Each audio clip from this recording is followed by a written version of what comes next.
আমি একটু আমাদের শহরের কাপুরিয়া পট্টির দিকে যাচ্ছি।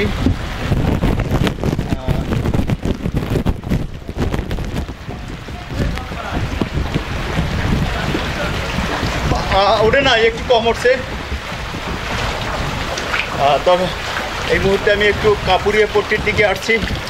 দর্শক, আসলে কালকে সন্ধ্যা নাগাদই কারেন্ট চলে গেছে, তো এখানে দেখতে পাচ্ছি আমাদের কাপুরিয়া পট্টি, সেখানে আসলে ম্যাক্সিমাম দোকানের ভিতরে কিন্তু পানি ঢুকে গেছে।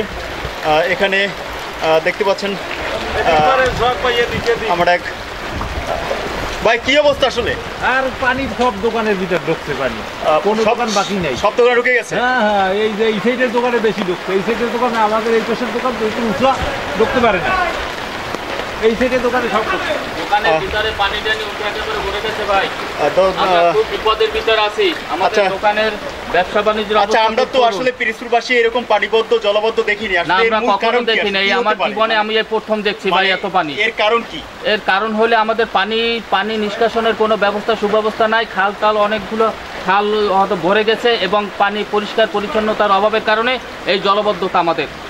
আচ্ছা দর্শক, আসলে শুনলেন যে এর আগে আসলে আমাদের শহরে এরকম পানিবদ্ধতা হয়নি কখনো, এবার এই প্রথম। তো আসলে সবার ধারণা করা হচ্ছে যে জলবদ্ধতার কারণ হচ্ছে যে পানি আসলে আগে যতটা তাড়াতাড়ি নেমে যেত খালে অথবা নদীতে, সেই নাব্যতা তারা হারিয়ে ফেলার কারণে কিন্তু পানি আসলে নেমে যেতে পারছে না। এখানে আমি আর একটু কথা বলার চেষ্টা করবো। আমাদের এক দাদা আছে, যার হয়তো দুটো দোকান আছে এখানে।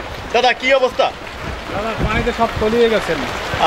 আপনাদের মানে মালামাল কিছু ক্ষতি হয়েছে বৃষ্টিতে পড়ে, প্লাস আমাদের মাল কিছু ভেজবে নিচে, ওই যে গতিতে যে মালগুলো ছিল সেগুলো ভিজা নষ্ট হয়ে গেছে। আচ্ছা, আসলে শুনলেন, আসলে দর্শক আসলে বলার কিছু নাই, যেহেতু পানি যখন ঢুকে যায় তখন আসলে কিছু মাল দোকানের তো নিচে থাকে।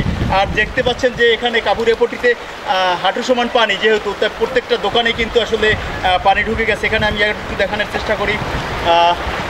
এখানে প্রত্যেকটা দোকানে কিন্তু আসলে দেখতে পাচ্ছেন যে আসলে পানি কিন্তু ঢুকে গেছে। এবং জানেন, কালকে থেকেই আসলে বিদ্যুৎ নাই এবং বৃষ্টি হচ্ছে। রেমালের কারণে যে আসলে যে বন্যা, যে ঘূর্ণিঝড়, সেই ঘূর্ণিঝড়কে আসলে দেখতে পাচ্ছেন আসলে এখানে এই যে শাটার। আসলে দর্শক, আমি একটা জিনিস আপনাদেরকে দেখাই যে আসলে তালা কিন্তু পানির অনেকটা নিচে, কিন্তু এখন বুঝতেই পারছেন যে কতটা পানি আসলে আমাদের এই কাপুরিয়া পট্টিতে হয়েছে। এখানে আমি আর একটু এপাশে একটু দেখানোর চেষ্টা করব।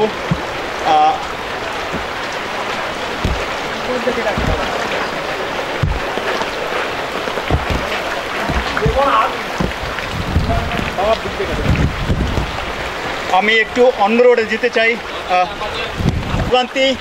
ভোগান্তির আসলে শেষ নাই, যে আসলে এই জলাবদ্ধতা আসলে আমাদের পিরিজপুর জেলায় এই প্রথম। এর আগে আসলে এরকম জলাবদ্ধতা হয়নি। এর মূল কারণ হচ্ছে যে আমাদের পানিটা নামতে পারে না খালে এবং নদীতে, যেখানে হচ্ছে নদীর নাব্যতা কিন্তু কমে যাওয়ার কারণেই কিন্তু আসলে এই পানি নামতে পারে না, বিধায় কিন্তু আমাদের এই জলাবদ্ধতা। তো এরকম যদি নাব্যতা নদীর এবং খালের যদি হারাতে থাকে, তাহলে কিন্তু অচিরেই কিন্তু আমাদের যে নিচু অঞ্চলগুলো থাকবে, সেই অঞ্চল কিন্তু আদৌ আসলে এরকম পানিতে কিন্তু হালকা বন্যা হলেই কিন্তু ডুবে থাকবে। সেইটাই শুনলেন এবং সেটাই কিন্তু বলার চেষ্টা করলেন সবাই।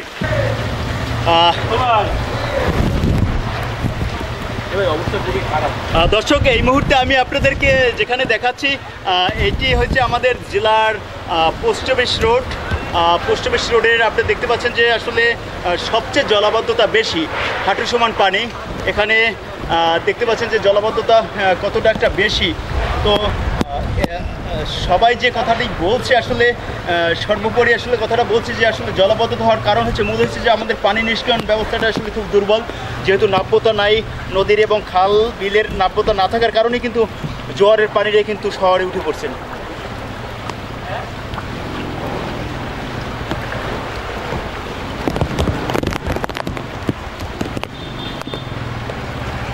দাদা, কোথায় যাবেন? কোথেকে আসছেন? প্রোডাকশন দিয়ে। আচ্ছা, ঠিক আছে। সব জায়গায় পানি।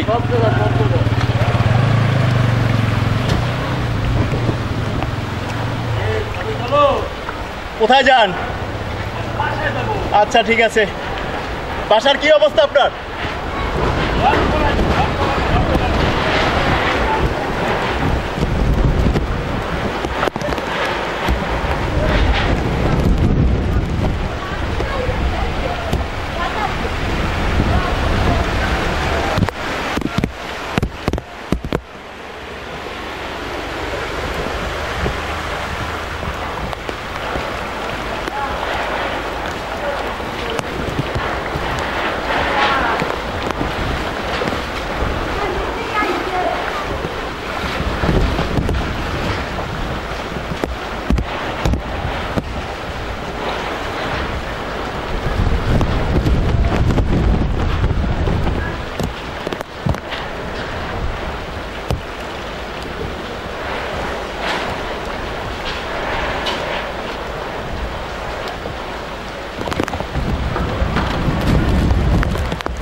তারপর ভাই কাজ করতে হইলে একটু তো ঝামেলা বাজি। তারপরও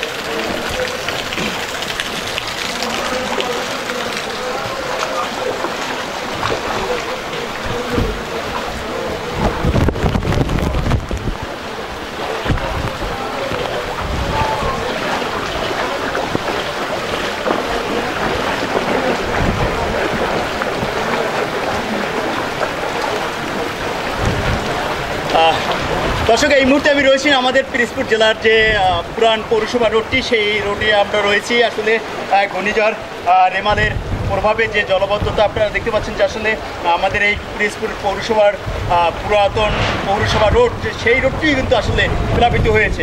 আসলে শহরে আসলে এর আগে এতটা পানি মানুষ আসলে দেখেনি। এবার যতটা আসলে পানি মানুষ দেখছেন, এখন দোকানদার ভাইরা আছে, তারা দেখতে পাচ্ছেন যে আসলে তারা চেষ্টা করছেন কিছু মাল সামান আসলে গুছগাছ করে যাতে পানিতে না ভিজে যায়, পানিতে না ভেজে সেই চেষ্টা আসলে করছেন। এখানে আমাদের এক সহকর্মী ভাই রয়েছেন, যিনি আসলে আমি ভোরবেলা থেকে দেখছি সে কম্পিউটারে এসে আসলে কি অবস্থা নীরব, এই মুহূর্তে আসলে কি অবস্থা দেখছেন? আডু সমান জল আছে এবং সব দুধ দিয়ে ভাসিয়ে নিয়ে যাইছে। মাল সামান কি গুছগাছ করতে পারছেন কিছুটা, কম্পিউটার অথবা অন্যান্য যে জিনিসপত্র আছে? কিছুটা গুছগাছ করা হয়েছে, এখন পর্যন্ত সব গুছগাছ করতে পারিনি, গেছে সব। আমরা খুব বেহাল অবস্থা আছে, খুব খারাপ অবস্থা আছে। আচ্ছা, আমরা তো কি কষ্টে আছে একেবারে বলে। দর্শক দেখতে পাচ্ছেন আসলে তালা, এখন তালা কিন্তু পানির নিচে, তারা তালা মারার চেষ্টা করবে, যেহেতু আসলে করার কিছু নাই। তো দেখতে পাচ্ছেন যে পানিটা এত পানি হয়েছে যে পিরোজপুরে আসলে এর আগে এরকম পানি আসলে পিরোজপুরে কেউ দেখে নেই। ডুব দিয়ে তারপর তালা মারতে হয়। তো এই হচ্ছে অবস্থা। এটি রয়েছেন আমাদের পিরোজপুর পুরাতন পৌরসভা রোড। এই রোডে আসলে দেখতে পাচ্ছেন যে এখানেও জলাবদ্ধতা কিন্তু আসলে সৃষ্টি হয়েছে। দেখতে পাচ্ছেন যে আসলে একের পর এক জলাবদ্ধতা কিন্তু আমাদের জেলায় কিন্তু এই প্লাবিত হচ্ছে পানিতে, এবং ঘূর্ণিঝড় রেমালের কারণেই কিন্তু এই জলাবদ্ধতা হয়েছে।